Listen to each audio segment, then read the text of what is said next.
अस्सलामु अलैकुम, बिस्मिल्लाहिर्रहमानिर्रहीम, नहमदु व नुसल्ली अला रसूलिल करीम। सूरह हज के 12 मरकज़ी मौज़ूआत में से हमारा 10वां मरकज़ी मौज़ू जिहाद है। इसके 6 ज़िमनी मौज़ूआत हैं, जिसमें से पहला है जिहाद की इजाज़त। आयत 39 और 40 में से ये बात आ रही है जी। 39 में जिनसे काफ़िर लड़ते हैं इन्हें जिहाद करने की इजाज़त है। काफ़िर ज़ुल्म करें तो उनसे लड़ो। ये इसमें ये उज़्न लिल्लज़ीना युक़ातिलूना शु इज़्ज़त से हो रही है। उज़्न इज़्ज़न दिया गया है, इजाज़त दी गई है। इसका कर्ज़ कह दिया गया कि युक़ातिलूना जो लड़ते हैं, बिअन्नहुम ज़ुलिमू और जो ज़ुल्म करते हैं उनसे लड़ो।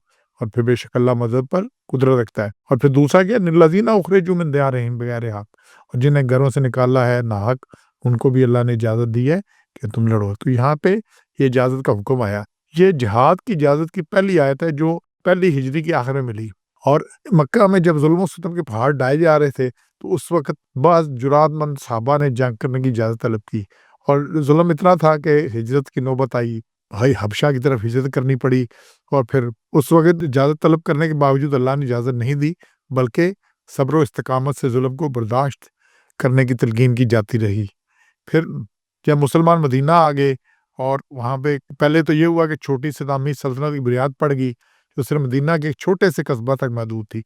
सल्तनत थी, एक इलाका था, लेकिन बहुत छोटा-सा था, एक सिर्फ मदीना का एक कस्बा था उसमें। दूसरा हुआ कि मस्जिद नबवी तामीर हो गई और मुसलमानों के एक हेडक्वार्टर का काम देती थी। तीसरा, मुआहात के ज़रिए मुहाजिरीन का मसला मुआश को किसी हद तक हल कर लिया गया था।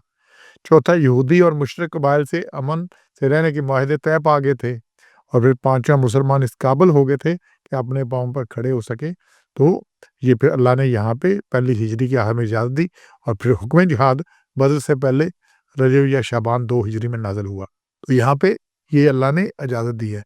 और फिर 40 में यहीं पे आ रही है, अब पहले बात आ चुकी है कि अल्लाह ने जिनसे कुफ़ार लड़ते हैं उन्हें, और जिनको हिजरत में मजबूर किया गया।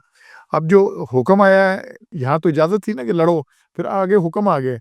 ये है सूरह बकरा 2 नंबर, उसकी आयत नंबर 216 में है। अल्लाह ने कहा कुतिबा अलैकुमुल क़िताल, तुम्हें फ़र्ज़ हुआ तुम पर क़िताल, क़िताल फ़र्ज़ है।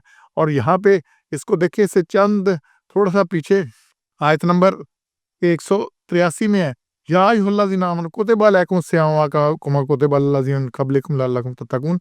ये हर रमज़ान में हर इमाम, हर खतीब ये पढ़ता है, रोज़े तुम पर फ़र्ज़ है, कुतिबा अलैकुमुस सियाम, कुतिबा। जब ये कुतिबा, वहाँ पे किसी को शक नहीं है कि रोज़े फ़र्ज़ हैं और किस पर फ़र्ज़ है, क्या फ़र्ज़ है, हर बंदे ने रोज़े रखना है, कोई नहीं। और यही बिल्कुल वही लफ़्ज़ है यहाँ पे अल्लाह ने जब हुक्म दिया है, कुतिबा अलैकुमुल क़िताल, क़िताल तुम पर फ़र्ज़ है। और फिर साथ ही क्या, वहुवा कुरहुन लकुम, और तुम्हें ये बुरा लगता है। और अल्लाह ने कहा शायद तुम्हारे हक़ में बेहतर हो। अच्छा, अब यहाँ पे इश्काल है, मसला है कि जिहाद तब उस पर फ़र्ज़ है, जिहाद इस पर फ़र्ज़ है, वो तो फ़र्ज़ है। और जिनको छूट है, अल्लाह ने कुरान में उनके छूट दी है कि फ़लाने को सूरह तौबा में भी है, सूरह अब में भी किसको छूट है, अल्लाह ने बताया हुआ है। लेकिन यहाँ पे फ़र्ज़ है। तो पहले जो हम सूरह हज की आयत पढ़ रहे हैं 39, उसमें अल्लाह ने इजाज़त दी थी, और यहाँ पे आके सूरह बकरा में अल्लाह ने उसका हुक्म दिया है। और ये हुक्म की हद क्या है? और इसकी हद ये है कि अल्लाह ने सूरह निसा 4 नंबर, इसकी आयत 84 में है कि फ़क़ातिलू फ़ी सबीलिल्लाह है, तो लड़ो अल्लाह की राह में, ला तुकल्लिफ़ु इल्ला नफ़्सका व हर्रिज़िल मोमिनीन। अल्लाह ने नबी सल्लल्लाहु अलैहि वसल्लम के तुम अपनी जान के ज़िम्मेदार हो, मुसलमानों को ताकीद करो कि वो अल्लाह के बंदे मार के लड़ाई करें काफ़िरों से, और अल्लाह बहुत सख्त है लड़ाई में। तो अल्लाह ने कहा नबी सल्लल्लाहु अलैहि वसल्लम को कि कोई एक भी ना निकले तो फिर भी आपने जिहाद करना है, इस दर्जे तक है कि तू सिर्फ अपनी जान का ज़िम्मेदार है। हज़रत मूसा ने कहा था, मैं और मेरा भाई है 2, कोई बाकी और नहीं हमारी सुनता। तो अल्लाह ने नबी सल्लल्लाहु अलैहि वसल्लम को कहा, तूने मुसलमानों को क्या, नफ़्स हर्रिज़िल मोमिनीन, सिर्फ मोमिनीन को उसका शौक दिलाना है, उनको रग़बत दिलानी है कि जिहाद के लिए निकलो। लेकिन अगर कोई नहीं भी निकलता फिर भी ये साक़ित नहीं हो जाना। फिर ये सूरह अनफ़ाल है 8 नंबर, उसकी आयत 39 में, क़ातिलूहुम हत्ता ला तकूना फ़ितना, लड़ो उस वक़्त तक जब तक ये फ़साद ख़त्म ना हो जाए, सिर्फ अल्लाह का हुक्म ना हो जाए। कुरान है ही, अल्लाह ने बताया कि इस्लाम है ही गलबे के लिए, तो जब तक इस्लाम का गलबा ना हो जाए और ये कुफ़र का फ़साद ख़त्म ना हो जाए, शिरक का ख़त्म ना हो जाए, तब तक लड़ते जाओ रहो। और फिर सूरह तौबा तो भरी पड़ी है इससे, उसमें बार-बार इसी चीज़ पे आ रहा है, क़िताल। वहाँ पे तो अल्लाह ने काफ़िरों को मोहलत दे दी है कि 4 महीने में से इस हरम से निकल जाओ, इस हदूद से निकल जाओ, वरना जो पकड़ा जाएगा वो कत्ल कर दिया जाएगा।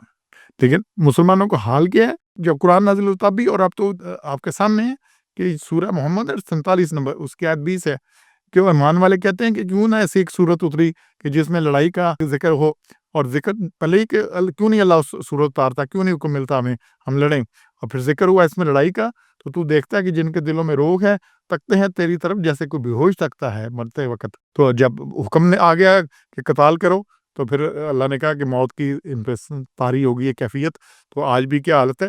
تو جب جہاد کا حکم ہے، جب تک جہاد کر رہے تھے مسلمان، تو پھر ہر طرف سعودی عرب سے نکل کے یہ افریقہ میں بھی پہنچے، یورپ میں بھی پہنچے، ایشیا میں بھی پہنچے، ہر طرف پہنچے، اور اب یہ ہے کہ ہر طرف سے ذل و رسوا ہے۔ وجہ کیا ہے؟ جہاد سے جو ہے نا چشم پوچھی اور اس کا سلسلہ نہیں ہے۔ اور پھر جو اس کے فوائد ہیں جہاد کے کرنے کے، اللہ نے 40 نمبر آیت میں کہا ہے اللہ تعالیٰ ظالموں کو کمزوروں سے دفع کرتا ہے، یہ دوسرا ضمنی موضوع ہے، وگرنہ ظالم ظلم کرتے رہے باتیں تک گرا دیتے ہیں۔ ابھی دیکھیں نا غزہ میں کتنے مسجدیں گرا دی، انہوں نے کیا کچھ کر دیا، نہ اسپتال چھوڑا ہے، نہ اسکول چھوڑے، نہ کچھ اور چھوڑا ہے۔ تو پھر اگر جہاد نہیں کرو گے پھر ذلیل و رسوا بھی ہوگے، اور نقصان میں نقصان، شہادتیں بھی ہوں گی، باقی بھی کچھ ہوگا، اور پھر جان چھوڑنی جانے اس سے، جہاد سے فرار کا کوئی راستہ نہیں ہے۔ سبحان ربک رب العزت عما یصفون وسلام علی المرسلین والحمد للہ رب العالمین۔